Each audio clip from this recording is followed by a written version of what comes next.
আল্লাহর হাবিবের উপর দুরূদ পড়া, পড়েন সাল্লাল্লাহু আলাইহি ওয়াসাল্লাম। আল্লাহর হাবিবের উপর দুরূদ পড়তে হবে দোয়া শুরুতে, মাঝে কিংবা শেষে। যদি আল্লাহর হাবিবের উপর দুরূদ না পড়েন, ওই দোয়া কবুল হবে কুল্লু দুআইন মাহজুব মাওকুফ বাইনা সামাই ওয়াল আরদ হাত্তা ইউসাল্লা আলাইয়া। আল্লাহর হাবিব বলেন, জীবনে যত দোয়া করছো আমার উপর দুরূদ না পড়লে আকাশ জমিনের মাঝখানে এটা পেন্ডিং হয়ে থাকে। কি হয়ে থাকে? পেন্ডিং শব্দটা কি আপনাদের কাছে অপরিচিত নাকি? মেসেজ করছেন বন্ধুরে, মোবাইলে টাকা নাই, মেসেজটা কি হয়ে থাকে? পেন্ডিং। তো দোয়া করছেন, দুরূদ পড়েন নাই, পেন্ডিং। আজকে রাত্রে যে ইচ্ছা মতো আল্লাহর হাবিবের উপর দুরূদ পাঠায় দিবেন। যত দোয়া পেন্ডিং হয়ে আছে সব আরশে উঠায় দিবে কে?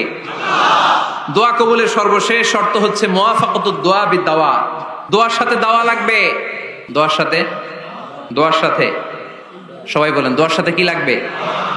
দাওয়া। দোয়া করলেন, আল্লাহ পরীক্ষায় ফার্স্ট হওয়ার তৌফিক দান করো, লেখাপড়ার সাথে কোনো খবর নাই, একেবারে ফার্স্ট হয়ে যাবেন। অনেক সময় মাহফিল শেষে অনেক বাবারা কলম নিয়ে আসে আমার কাছে। আমি বললাম, ঘটনা কি? কলম হাদিয়া দিবেন নাকি? কয় না হুজুর। তো কি? বলে, এটা পড়ায় দেন। পড়ায় দেবো মানে?